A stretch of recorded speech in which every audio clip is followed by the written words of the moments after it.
Hello বন্ধুরা, আমার একটি নতুন ব্লগে আপনাদের স্বাগত জানাই। সকালে ঘুম থেকে ওঠার পর আমার প্রথম কাজ হলো হাজব্যান্ডের জন্য খাবার ব্রেকফাস্ট রেডি করা। সেজন্য ফ্রিজ থেকে সবজি পাতি নিয়ে সব রান্নাঘরে চলে এলাম। সবজিপাতির মধ্যে গাজর, ক্যাপসিকাম, বিনস এ সমস্ত কিছুই ছিল। বিনসটা যেহেতু রান্নাঘরে ছিল সেজন্য আর বিনসটা ফ্রিজ থেকে বের করে নিয়ে এলাম না। পেঁয়াজ, আদা, রসুন এই সমস্ত কিছু দিয়ে আজ ভাবছি হাজব্যান্ডের জন্য পাস্তা বানাবো, কারণ হাজব্যান্ড বলেছে পাস্তা খাবে। তো সেই জন্য হাজব্যান্ডের জন্য পাস্তা বানাবো। গাজর সমস্ত কিছুর খোসা ভালোভাবে ছাড়িয়ে নেব। এই যে সমস্ত কিছু কাটাকুটি হয়ে গেছে, এরপর পাস্তা বানিয়ে নেব। এই পাস্তা বানানো হয়ে গেছে আমার। একদিকে আমার পাস্তা হচ্ছে আর একদিকে হাজব্যান্ডের জন্য চা হচ্ছে। হাজব্যান্ড চা আর পাস্তা একসাথে খাবে, মানে চা পাস্তা খেয়ে চা খাবে, তো সেজন্য একসাথেই দেওয়া হয় হাজব্যান্ডকে। এই যে দিয়ে দিলাম পাস্তা আর চা, সে খেতে থাকুক, আমি আমার কাজগুলো বাকি সারতে থাকি। এরপর তাড়াতাড়ি করে চলে গেলাম রান্নাঘরে গিয়ে আমার গতকাল রাত্রির যে বাসি বাসনগুলো ছিল সেগুলো এরপর ধুয়ে নেব। সমস্ত কিছু তাড়াতাড়ি করতে হবে। এই ঠান্ডার মধ্যে বাসন ধুতে যে কী কষ্ট সেটা একমাত্র মেয়েরাই বোঝে। তো তবুও এই কাজগুলো করতে হবে, সেজন্য করাই দরকার। যত তাড়াতাড়ি ভালো হয়ে যায় সেটাই ভালো। তো সেজন্য বাসনপত্রগুলো সব ধুয়ে নিলাম।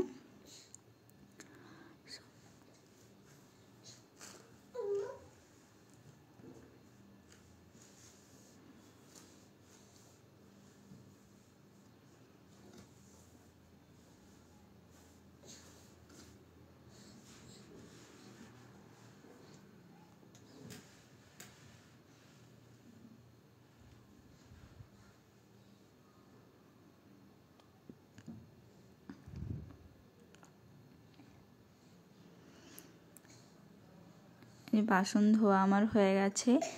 এরপর বেসিনটা একটু পরিষ্কার করে, এরপর বেসিনটা নোংরা হয়েছিল সেটা ধুয়ে নেব ভালোভাবে, কারণ বেশি নোংরা থাকলে সেটা দেখতেও খারাপ লাগে। তো সেজন্য সেটা ধুয়ে নিলাম। একবারে যখন জলে হাত দেওয়া হচ্ছে সমস্ত কিছু পরিষ্কার পরিচ্ছন্নই ভালো।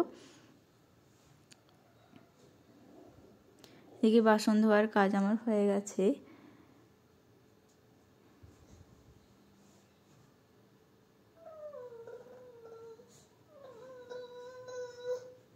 চলে এলাম, যে সমস্ত কিছু জামা কাপড় ছিল সেগুলো এবার কেচে নেব। সেরকম কিছু না, কম জামা কাপড়ই ছিল, সেগুলো এবার ধুয়ে নেব। এখানে জামা কাপড় শুকানোর যে প্রবলেম, রোদ ওঠে না। যেখানে রয়েছি আমরা সেইখানে রোদের প্রচণ্ড সমস্যা। একবারে জামা কাপড় ধুয়ে স্নান করে চলে এলাম পুজো করতে। যে পুজো করে নিচ্ছি। আমার এই সমস্ত কাজগুলো একটু তাড়াতাড়ি করতে হয়, কারণ মেয়ে উঠে গেলে মেয়েকে নিয়ে জলে আমি চাই না একটু জল অ্যাভয়েড করতে, কারণ ঠান্ডা লেগে গেলে যে জায়গাতে রয়েছি আমরা সেখানে যদি একবার ঠান্ডা লেগে যায় প্রচণ্ড ভুগতে হবে। সেজন্য চেষ্টা করি এই সমস্ত জলের কাজগুলো মেয়ে ওঠার আগেই করে নেওয়া। তো স্নান করে যে পুজো করে নিচ্ছি, এরপর এরই মধ্যে আমার মেয়ে উঠে যাবে, সেই জন্য পুজোটা একটু তাড়াতাড়ি করে নিলাম।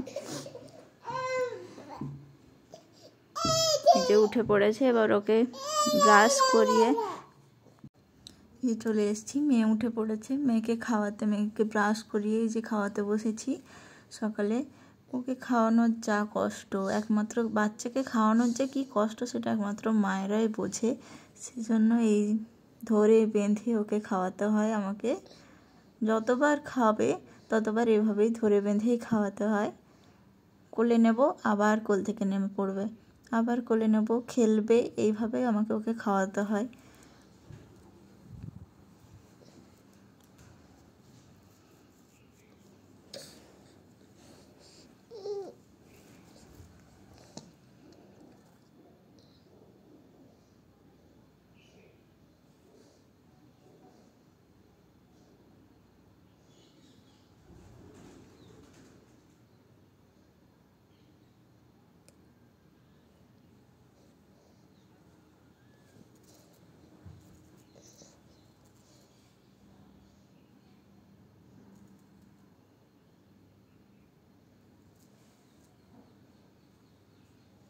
মুখে খাবার নিয়ে মেয়ে আমার কথা বলতে থাকে, আমার সাথে খেলতে থাকে।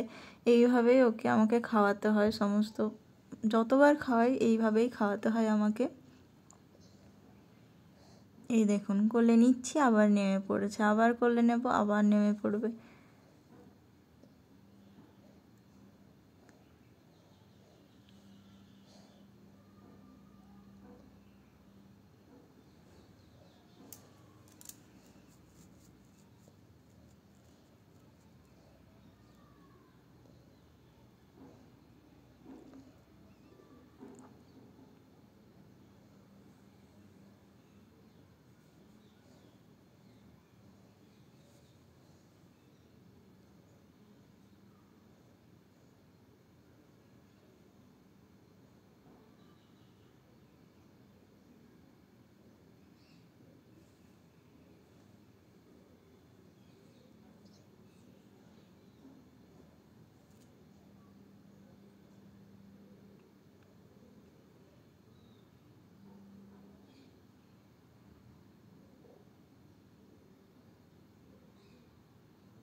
এই যে যে সমস্ত জামা কাপড়গুলো ধুয়ে রেখেছিলাম সেগুলো এরপর মিলে দেব, আমার সাথে সাথে আমার মেয়েও মিলে দেবে।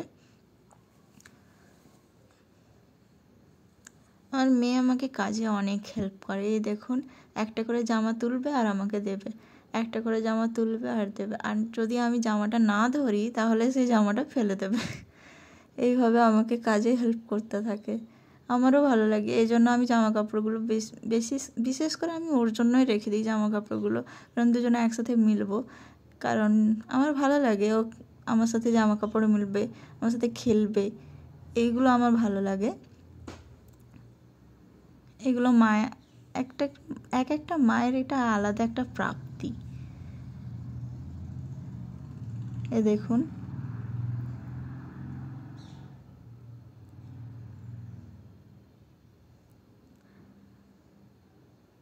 তারপর দেখুন আমার মেয়ের কাণ্ড, জামা কাপড় মেলার পর এই যে সমস্ত বই, ওর বইপত্র সমস্ত কিছু ফেলে দিয়েছে। এইভাবে গোটা ঘর সবসময় এলোমেলো করে রাখে। আমি আবার গুছিয়ে দেবো, আবার সাথে সাথে ফেলে দেবো, আবার গুছিয়ে দেবো, আবার ফেলে দেবে। এরকমভাবে আমার ওকে নিয়েই টাইমটা কেটে যায়। সারাদিন আমি ঘরে একা থাকি, মনে হয় না যে আর কোনো কিছু দরকার আছে। আমরা মা আর মেয়ে থাকলেই হলো, ব্যাস, আর কোনো কিছুর দরকার নেই। এই দেখুন, রান্নাঘর গোটাই এলোমেলো করে দিয়েছে। একটা বাচ্চা ঘরে থাকলে যে কতটা ঘরটাকেই পুরো একটা আলাদাভাবে চেঞ্জ করে রাখে, তার এমন সব কাণ্ড কারখানা করতে থাকবে যে পুরো ঘরটাই চেঞ্জ হয়ে যায়। এই যে সবজির ঝুড়ি, ঝুড়ির থেকে সবজিটা ফেলে দিয়েছিল, আবার তুলে দিয়েছিলাম, আবার সাথে সাথে ফেলে দিল। তারপর আমি চলে এলাম এবার রান্না করতে। আমার ভাত আমি আগেই বসিয়ে দিয়েছিলাম, সেজন্য ভাতের ফ্যানটা আমি গেলে নিলাম। এই যে সমস্ত পালং শাক দিয়ে বেগুন, আলু আর বড়ি দিয়ে একটা তরকারি বানাবো, সেজন্য পালং শাকটা আমি বেছে নিচ্ছি ভালোভাবে। আর টমেটোর চাটনি করবো আর মাংস করব। এরই মধ্যে আমার মেয়ে এক একটা কাণ্ড করছে, এই দেখুন।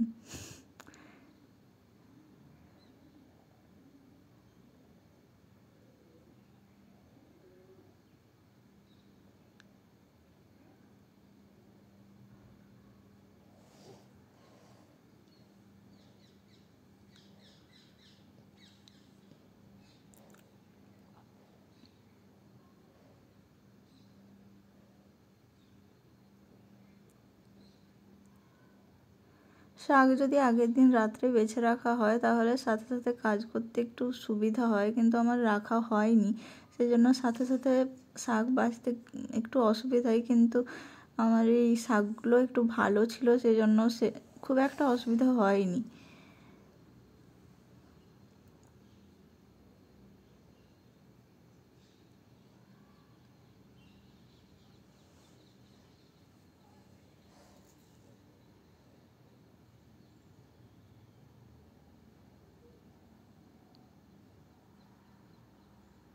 এরপর বাকি সবজিগুলো সেগুলো কেটে নেব।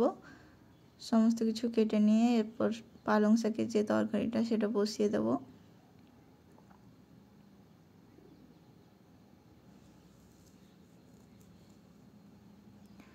সমস্ত কিছু বসে গেছে। পালং শাক একদিকে রান্না হচ্ছে, একদিকে টমেটোর চাটনি হচ্ছে, আর এইদিকে আমার মেয়ে খেলছে, সমস্ত ঘর এলোমেলো করে দিয়ে খেলছে।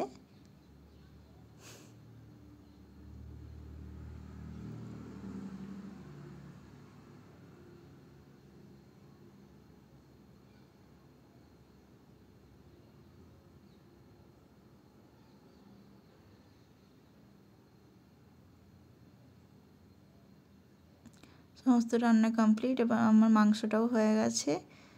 এরপর গ্যাসটা আমি বন্ধ করে দেবো। এবার হাজব্যান্ড এলে হাজব্যান্ডকে খেতে দেব। হাজব্যান্ড চলেও এসেছে, হাজব্যান্ডকে দিয়েও দিলাম খেতে। এরপর হাজব্যান্ড খাক। চলুন আমি আমার মেয়েকেও